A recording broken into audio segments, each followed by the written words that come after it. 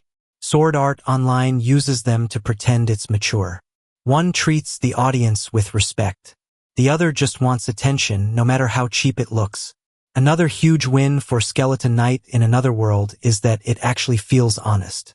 It doesn't promise more than it can deliver. What you see is what you get. And that's a solid fantasy adventure with clear goals and clean execution. It never tries to guilt you into thinking it's smarter or deeper than it really is. The fights are a good example of that. They're quick, brutal, and to the point. Arc doesn't struggle for 10 episodes just to unlock some miracle win. If he's stronger, he wins.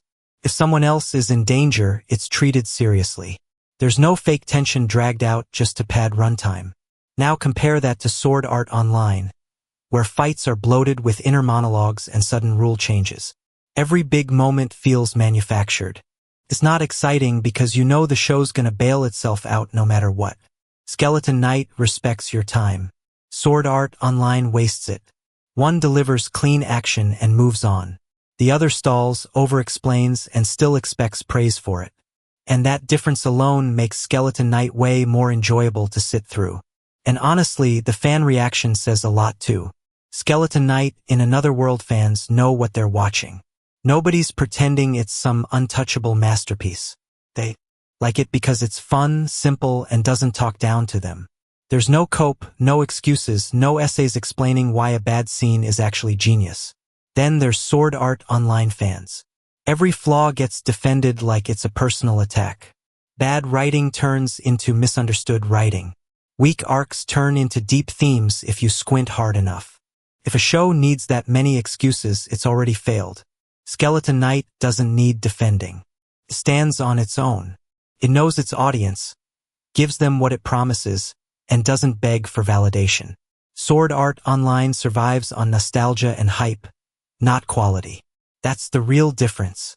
One show earns its fans by being solid. The other keeps them by convincing them it's better than it actually is. And once you stop buying into that illusion, it's hard not to see how far behind Sword Art Online really is.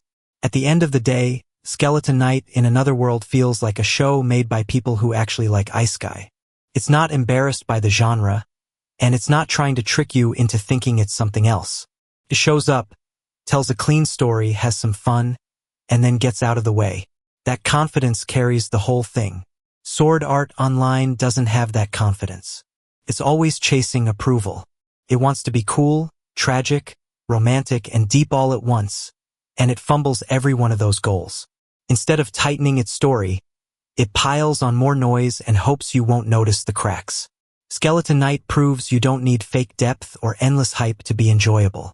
You just need solid ideas and the guts to stick to them. Sword Art Online had every advantage and still dropped the ball. So yeah, when you strip away nostalgia and excuses, the comparison isn't even close. One show knows what it's doing. The other just keeps shouting until people stop questioning it. Let's stop dancing around it and just say it. Sword Art Online sucks because it doesn't know what it wants to be. It starts with a strong idea, then throws it away almost instantly. The death game barely matters, the stakes vanish, and the show keeps resetting instead of committing to anything. The pacing's awful. Huge story chunks get skipped, while boring scenes get dragged out forever. Important moments happen off-screen, then the show expects you to care anyway. It rushes when it should slow down and stalls when it should move. Feels sloppy, not planned. And the writing's a mess. Rules change whenever the plot needs a win. New powers show up out of nowhere. Death only matters until it's inconvenient. There's no tension because the show refuses to follow its own setup. Nothing sticks, so nothing hits. Kirito's another big problem. He's not a character, he's a cheat code. He's always right, always stronger, and always the center of everything. Everyone either praises him or falls for him, and it gets old fast. There's no growth because he starts perfect and stays perfect. Then there's the fake edge. Sword Art Online loves tossing in dark scenes just to shock you, then drops them like they never mattered. Trauma comes and goes with zero follow-through. It's not mature, it's careless, and it feels gross instead of meaningful. Sword Art Online isn't deep, it's just loud. It hides weak writing behind hype, music, and big moments that fall apart if you think about them for 5 seconds. Strip all that away and there's nothing solid underneath. That's why it doesn't hold up, no matter how hard people try to defend it. And the worst part is how much wasted potential there is in Sword Art Online. The idea was solid. A real death game with real stakes could have been intense. Instead, the show bailed on that almost instantly and turned into a messy harem power trip. It didn't fail because the idea was bad. It failed because the writing was lazy. Every season feels like a reset instead of progress. New world, new rules, same problems.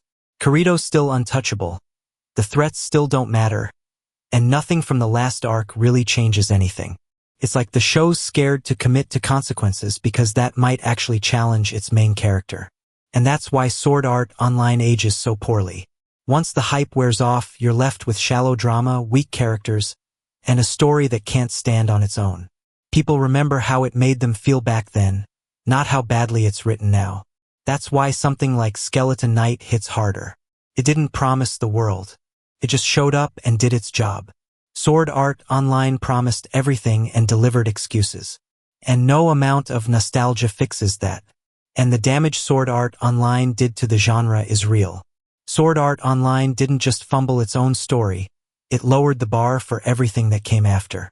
Studios saw how much money it made and decided quality didn't matter as long as you had an overpowered guy, a game world, and a bunch of girls orbiting him. That's why so many bad ice guy exist now.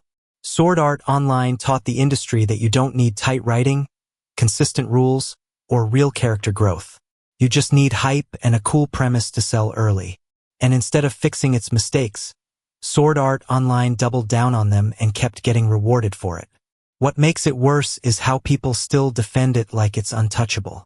Any criticism gets brushed off with nostalgia or excuses about later seasons. But a good story shouldn't need homework or patience to become decent. If it's broken at the core, no amount of polish fixes that. That's why newer shows that actually respect the genre stand out so much. They feel refreshing because they don't repeat Sword Art Online's worst habits. And once you see that contrast, it's hard not to realize how much Sword Art Online held things back instead of pushing them forward. And that's why people turning on it isn't some trend or hate wave. It's just what happens when the hype dies. When you go back to Sword Art Online without nostalgia doing all the work, the cracks aren't subtle. They're everywhere. The show doesn't hold up because it was never that strong to begin with. It coasted on first impressions and big moments, not solid writing. Once viewers grew up and saw more anime, Sword Art Online stopped looking special and started looking sloppy. Stuff that felt cool years ago now feels rushed, awkward, or straight up bad. That's not bad luck. That's weak foundations finally showing. Meanwhile, shows like Skeleton Knight don't fall apart on rewatch because they never pretended to be more than they were. They didn't promise to change anime forever. They just aimed to be fun and competent, and that's why they age better. Sword Art Online wanted legacy without earning it. Now all it has left is fans arguing online and a reputation it can't live up to anymore. And honestly, that's the most fitting ending it could have gotten. And that's where the comparison fully collapses. Sword Art Online keeps pretending it's important, like it deserves respect just for existing. It wants credit for starting trends, even though it did most of them badly. Being early doesn't mean being good, and Sword Art Online never learned that lesson. Meanwhile, Skeleton Knight doesn't ask for respect. It earns it by not wasting your time or lying to your face. It tells a simple story, sticks to its rules, and lets its characters exist without forcing hype. That alone puts it miles ahead of Sword Art Online's constant need to impress. Sword Art Online's biggest flaw is ego. It thinks it's smarter, deeper, and more meaningful than it actually is. Skeleton Knight has none of that baggage. It shows up, does its job, and leaves without pretending it saved anime. And when you put them side by side, it's obvious. One's a loud mess riding nostalgia and excuses. The other's a clean, confident ice guy that understands why people watch this genre in the first place. That's why Skeleton Knight wins. Every time. Here's another problem with Sword Art Online that doesn't get called out enough. The romance is terrible. Relationships jump from strangers to soulmates with almost no build-up. Characters fall in love because the script says so, not because anything real happened. Feels rushed, awkward, and empty. The female characters get it even worse. Most of them start with potential, then get parked on the sidelines once Kirito shows up. Their goals shrink, their personalities fade, and their whole role becomes support or admiration. They're not allowed to outgrow him or challenge him in any way that sticks. The villains are another weak spot. They're either cartoon evil or barely there at all. A lot of them exist just to be beaten and forgotten. There's no weight to them, no lasting impact, and no reason to care once they're gone. They don't push the story forward, they just fill space. Sword Art Online also loves explaining itself instead of showing anything. Characters stop the action to dump info, repeat rules, or spell out emotions like the audience can't figure it out. It kills momentum and makes scenes feel stiff instead of natural. And for a show about virtual worlds, it barely explores them. Settings feel like backdrops, not places with culture or history. New worlds show up, look flashy for a bit, then get dropped before they matter. It's all surface level with nothing underneath. All of that adds up. Sword Art Online looks big and important on the outside, but it's hollow. The more you focus on the details, the more obvious it gets that the show just isn't built well at all. There's also how cheap everything feels in Sword Art Online. Big moments are framed like they matter, but the show never earns them. Music swells, characters cry, and the camera slows down, but it's all smoke. Take away the presentation and there's nothing holding those scenes up. The dialogue doesn't help either. Characters say exactly what they're feeling out loud, over and over. Nobody talks like a real person. It's all stiff lines and forced speeches meant to sound deep, but they just come off as awkward and fake. Sword Art Online also can't decide who it's for. One minute it's pushing dark themes, the next it's playing like a teen power fantasy. That clash never works. It doesn't feel bold, it feels confused, like the show's chasing every audience at once and pleasing none of them. And the longer it goes on, the more obvious the burnout gets. New arcs feel recycled, ideas feel tired, and nothing feels fresh. It's a franchise running on fumes, stretched out because it still sells, not because there's a good story left to tell. That's why watching Sword Art Online now feels exhausting instead of exciting. It's not just bad in spots. It's hollow all the way through. And once you see that, it's hard to understand why it ever got this much praise in the first place. Another thing that drags Sword Art Online down is how fake its themes feel. It keeps talking about reality, identity, and living in virtual worlds, but never actually commits to any of it. Big ideas get name dropped, then abandoned the second they'd require real thought. It wants credit for being thoughtful without doing the work. It also doesn't understand its own game setting. MMO mechanics only matter when they make Kirito look cool. Strategy barely exists, teamwork barely matters, and systems get ignored unless they're convenient. For a show built on gaming, it feels like it barely respects how games actually work.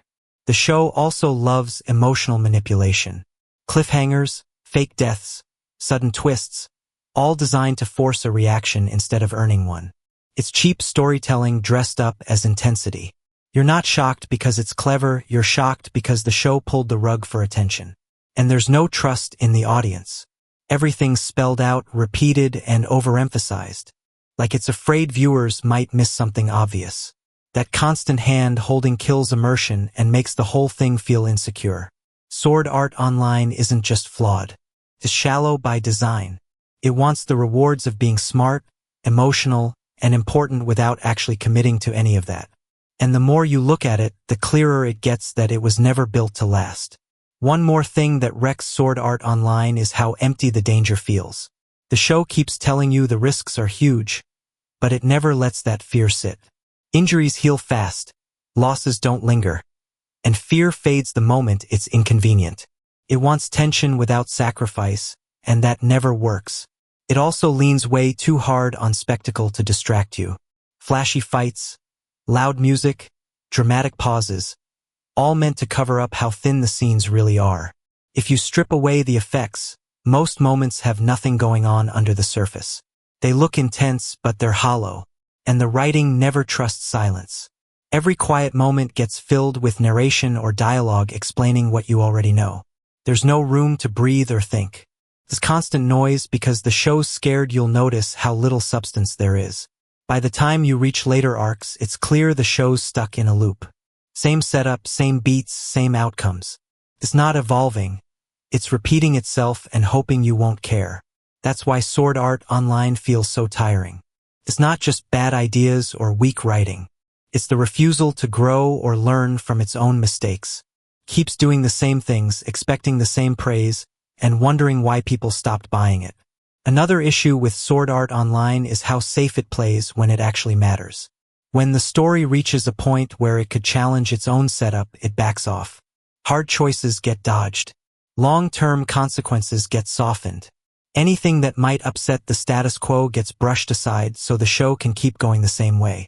It also relies way too much on telling you someone's important instead of proving it. Characters get hyped as legends, geniuses, or huge threats, then fold the second the plot needs them gone. There's no payoff. You're just expected to accept the label and move on. The tone's all over the place too. One episode wants you to take everything seriously, the next wants to be light and goofy, and there's no smooth transition between the two. It doesn't feel layered, it feels sloppy. Like the show can't decide what mood it wants and just shrugs instead. And for something that ran this long, it learned almost nothing. Same mistakes, same shortcuts, same weak structure. It had years to tighten up and never did. That's not bad luck. That's a show that doesn't care to improve. At some point, you stop blaming expectations and start blaming the work itself. Sword Art Online had time, money, and attention handed to it. What it did with that was waste it. And that's why, no matter how popular it still is, it's hard to take it seriously anymore. Additionally, let's talk about real MMOs because this is where Sword Art Online really falls apart. SAO acts like it understands online games, but compared to actual MMOs, it looks clueless. The worlds feel fake, the systems feel shallow, and nothing about how players act feels real. Take World of Warcraft. That game built a massive world where players actually matter. Guilds rise and fall, economies change, and teamwork isn't optional. You don't win because you're special. You win because you plan, grind, and work with other people. SAO never comes close to that level of depth. Or look at Final Fantasy XIV. That game has real stakes without killing players in real life. Stories take time, characters grow, and the world reacts to what players do. It proves you can have emotion, danger, and meaning in an MMO without cheap tricks or fake death threats like SAO leans on. Even older games like RuneScape get it right. Player choice matters, progression feels earned, and the world doesn't bend around one person. Nobody's the chosen one. You're just another player trying to survive and improve, which already makes it feel more honest than SAO ever did. That's the embarrassing part. Real MMOs already solved the problems SAO pretends to tackle. They're social, messy, and fair in a way SAO never is. For a show built around online games, SAO feels like it was written by someone who barely played one. It's obvious the writer of Sword Art Online didn't do basic research. The gameplay in SAO is straight up awful. Not just unrealistic, but broken in ways no real MMO would ever allow. It feels like someone guessed how games work and never checked if any of it made sense. The mechanics are a joke. Skills appear when the story wants them, disappear when they're inconvenient, and don't follow clear rules. There's no real cooldown logic, no trade-offs, no limits that matter. In real MMOs, systems exist to stop players from breaking the game. In SAO, the systems exist to get ignored. The balance is even worse. One player being that much stronger than everyone else would kill a real game instantly. Guilds would abuse it, devs would patch it, or the community would riot. In SAO, everyone just accepts it. No nerfs, no counter builds, no meta shifts. Just one guy dominating everything while the game pretends that's normal. Risk and reward don't line up either. Players take insane risks for tiny gains, while other times rewards fall into their laps for free. Grinding barely exists, strategy barely exists, and teamwork almost never matters. That's not how MMOs survive. That's how they die. And the way players act makes it worse. Nobody experiments, nobody breaks systems, nobody plays selfish or weird like real players do. Everyone behaves like NPCs waiting for the main character to show up. Real MMOs are chaotic. SAO's worlds feel staged and fake. That's why SAO fails as a game story. Not because it's fantasy, but because it doesn't respect how games actually work. When the game plays this bad, everything built on top of it collapses. And once you notice that, it's impossible to take SAO seriously ever again. If these fictional games in Sword Art Online were real, nobody would play them. Not long-term, not casually, not at all. They'd crash and burn within a day and get shut down fast. No real MMO community would tolerate this mess. First, the balance alone would kill it instantly. When one player can solo everything while thousands of others are stuck struggling, people quit. That's MMO reality. Players don't log in to be background extras in someone else's power trip. They'd uninstall, refund, and trash the game online within hours. Then there's the lack of patches and fixes. Broken mechanics just sit there forever. Overpowered builds stay broken. Exploits never get addressed. In the real world, that's a death sentence. Dev teams survive by reacting fast. SAO's games act like live service worlds without live service logic. The economy would collapse too. Item drops make no sense. Rarity feels random, and progression isn't controlled. That leads to inflation, hoarding, and market abuse. Real MMOs live or die by stable economies. SAO's systems would be exploited into the ground before day one ended. Player behavior would finish it off. Real players don't line up nicely. They grief, min-max, exploit bugs, and push systems to their limits. SAO's games aren't built to handle that. The moment players start acting like real players, everything falls apart. And let's not forget safety and design standards. A game that punishes failure this hard while rewarding randomness would get destroyed by reviews and regulators. No publisher would touch it. No platform would host it. That's the final nail in the coffin. SAO doesn't just fail as a story about games. It fails the basic reality check. These worlds aren't flawed but playable. They're unplayable by design. And that proves the people behind them had no idea how real MMOs actually work. And it's not just the main game, Sword Art Online. Every single fictional game in the series is broken in its own special way. This isn't a one-time mistake. It's a pattern. No matter the setting or genre, the writer keeps showing they don't understand games at all. Alfheim Online is somehow even worse. Flight alone would destroy balance instantly. PvP would be a nightmare, hit detection would be chaos and vertical. Combat would be impossible to tune. Add in the broken races, unfair abilities, and zero class balance, and you've got a game that would be unplayable the moment players took it seriously. Then there's Gun Gale Online, which pretends to be a competitive shooter while ignoring everything that makes shooters work. Hitboxes are nonsense, skill beats aim way too often, and gear matters more than player ability. In a real shooter MMO that gets laughed out of existence. No competitive scene would touch it. And the worst offender might be Underworld. This one doesn't even pretend to be a game. No clear UI, no understandable systems, no real player agency. It's a simulation that punishes curiosity and locks progress behind vague rules. Real players would be frustrated, confused, and gone within hours. That's the common thread. Every SAO game looks cool on the surface, then completely falls apart the moment you think about how players would actually interact with it. None of these worlds are designed for communities, balance, or long-term play. They're designed to serve the story and the main character, not the players. So when people say SAO is about gaming, that's a joke. It's about aesthetics, not systems. Real MMOs thrive on structure and fairness. SAO's fictional games would be dead on arrival every single time. Sword Art Online is straight up insulting to MMO players.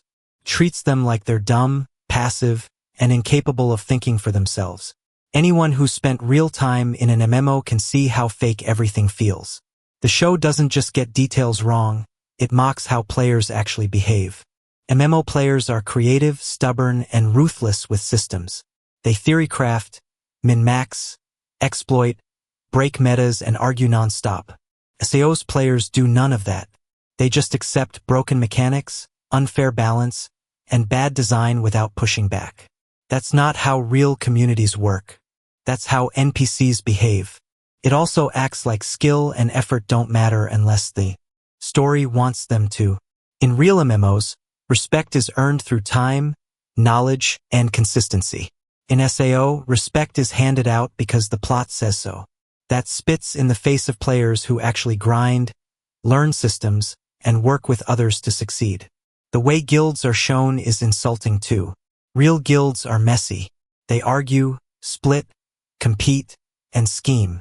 SAO turns them into cardboard groups that exist just to lose or worship the main character. It ignores the social chaos that makes MMOs interesting in the first place.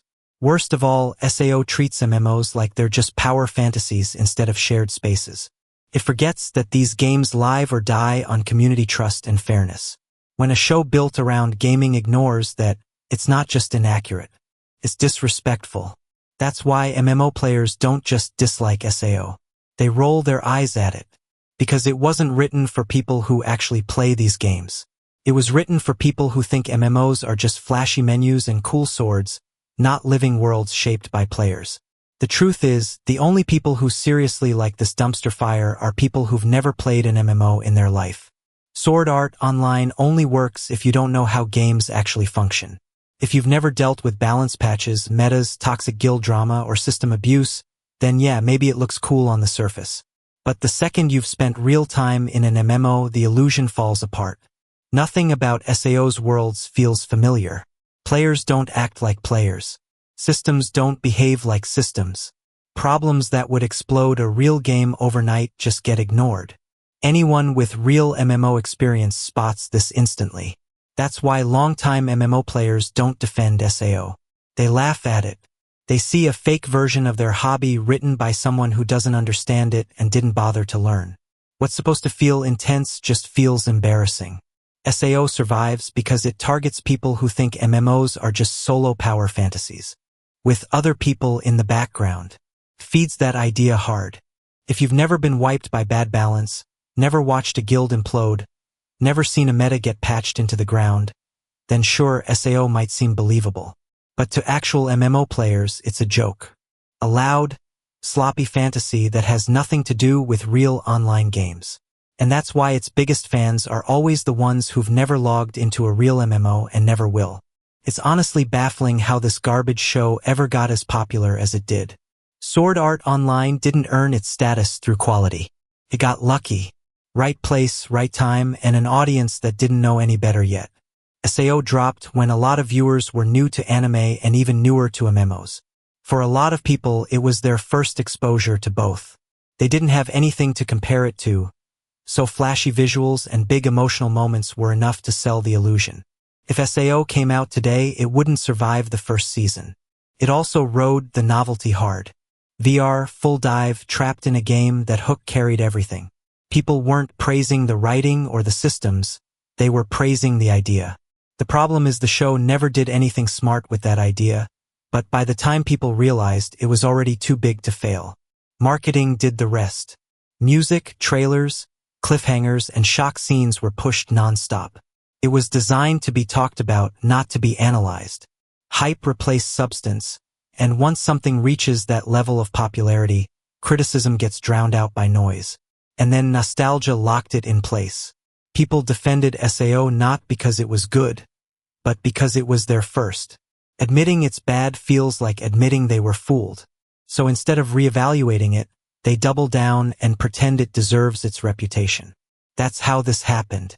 Not because SAO was great, but because it was early, loud, and aggressively marketed. Strip all that away and there's nothing impressive left. Just a badly written show that somehow convinced millions of people it was special.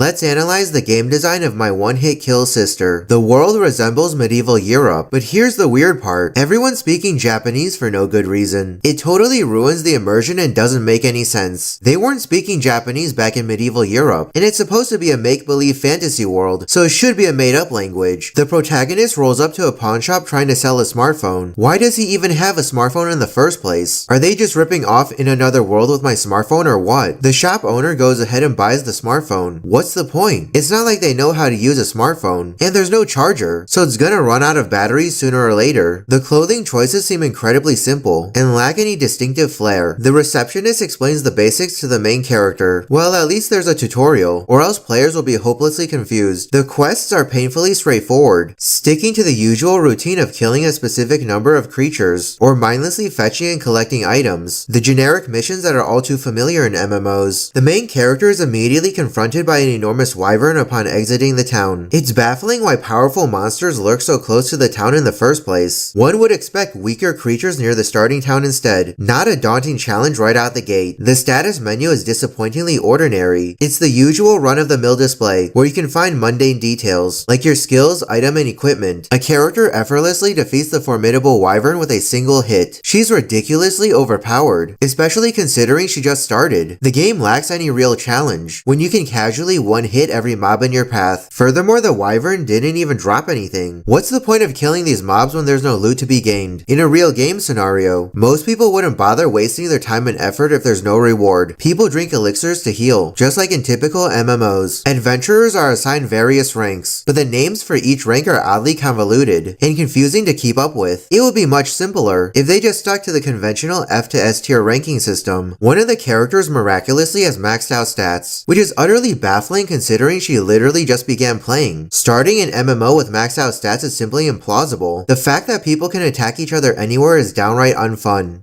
It eliminates any sense of enjoyment, as you're forced to be on constant alert in case someone attacks you.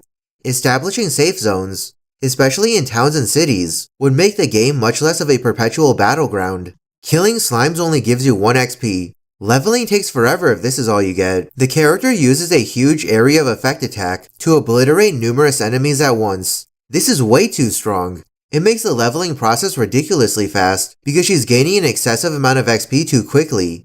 People can catch a cold if they're not dressed warmly enough, so clothing isn't just for looks. Opting for lighter clothing increases the risk of getting sick, though it adds a touch of realism. It's discouraging because it restricts people from wearing what they want.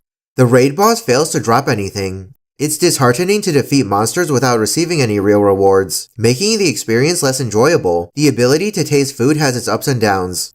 While delicious food will be tasty, the unappetizing ones will be hard to consume. The necessity of taking baths adds a hint of realism, but it becomes bothersome to constantly manage your hygiene in a gaming world. Earning XP according to damage dealt to monsters is a fair method. Otherwise, people could simply tag enemies and let others kill them, yet still gain all the XP without contributing much. Similar to actual MMOs, the game includes distinct roles, such as tank, healer, and damage dealer. In a realistic gaming scenario, providing a house as a quest reward raises questions about its availability. If there's an infinite supply of houses, it might not be an issue. However, if houses are limited and distributed on a first-come, first-served basis, it could lead to unfairness, favoring those who are quicker in claiming the reward.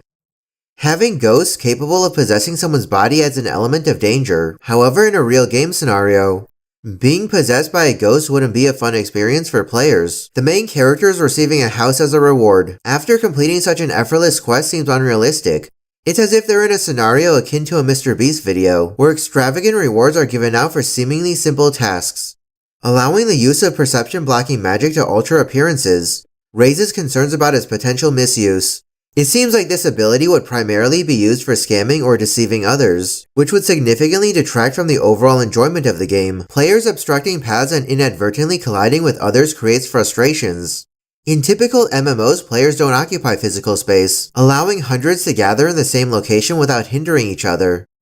It's mentioned that healers excel at curing wounds and status ailments, but lack offensive capabilities. It would improve the gameplay experience if healers could inflict damage on their own. Relying entirely on others for offense makes playing as a healer less than ideal, as it limits individual impact during combat. Allowing houses to be burned down or destroyed could lead to frustrating scenarios in the game. Imagine investing a significant amount of in-game currency to purchase a house, only to have it wrecked by a disruptive player. Certain aspects like player-owned houses should be protected from such destructive actions to ensure a more amusing experience. The absence of teleportation, requiring manual travel everywhere, significantly detracts from the fun gaming experience. Teleportation provides convenience and saves time. The sudden appearance of a wyvern in an unexpected area, contrary to its usual spawn point, raises concerns about monster behavior in the game. It would be more sensible if monsters adhered to fixed spawn points and didn't wander far from those locations. Random monster spawns create inconsistencies and disrupt the intended gameplay experience. Similar to many real MMOs, this game incorporates a skill tree system, where players can distribute points to enhance specific skills, according to their preferences. In this game, weapons have a durability mechanic, where they can break after prolonged use. This mirrors the functionality seen in many MMOs. While some weapons may not break permanently, players are required to repair them once their durability runs out. The character wearing a maid outfit seems out of place with the setting, as maid outfits historically emerged in the 1800s, contrasting with the medieval European-inspired world depicted in the game. Similar to various real MMOs, the game features a necromancer class, allowing players to delve into dark arts and command the undead. The ability for souls to be extracted from bodies seems like an unsettling feature. Getting one's soul sucked from their body is more distressing than pleasurable for players. Implementing a mandatory sleep mechanic in an MMO could raise questions about its necessity and practicality. Players might find it odd or unappealing to engage in sleeping, as games often serve as an escape or a form of entertainment, rather than replicating routine activities. The blatant use of the name Sebastian for the butler comes off as a cheap ripoff from Black Butler. It feels less like a homage, and more like a lack of originality. Locking certain quests behind clan exclusivity seems unjust for solo players. It creates an unfair disadvantage for players who prefer to play independently, limiting their access to content and potential rewards. The currency here is gold coins, a common choice reminiscent of currencies used in popular MMOs like RuneScape.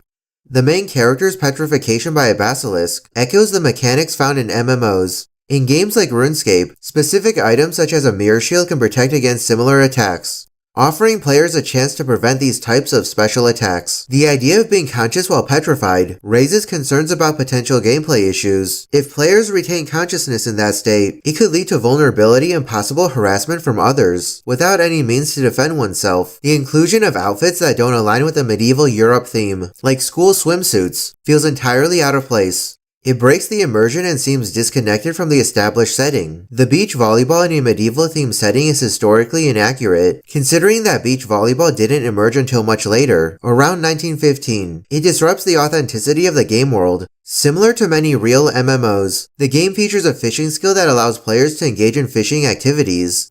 The unexpected transformation of sharks into robots, that then combine to form a giant shark, feels entirely inappropriate in a medieval fantasy game. The sudden inclusion of robotic elements, resembling Voltron, Gundam, or Transformers, seems like an abrupt and odd departure from the established theme, almost as if they've taken the concept too far and jumped the shark in terms of creativity. It's frustrating when defeating a boss yields no tangible rewards. In a real gaming scenario, most players wouldn't find it worthwhile to invest their time and effort into battling bosses if there's no meaningful incentive or loot offered as a reward for their accomplishments. Overall, the game showcased in My One Hit Kill Sister is a messy disappointment. It tries to blend a medieval world with modern elements, like smartphones and Japanese language, creating a confusing and disconnected experience. Quests are dull, combat lacks challenge for the most part, and defeating strong foes doesn't bring any worthwhile rewards, making the gameplay feel empty. Realistic touches meant to enhance immersion, like clothing affecting health, only restrict enjoyment, while odd features like possession and unrealistic themes don't fit with the game's vibe, making it feel inconsistent and unsatisfying. Which MMO-related anime, movie, or TV show should I analyze next? Leave some suggestions in the comments below. If you enjoyed the video, make sure to leave a like and subscribe for more. Thanks for watching and see you in the next video.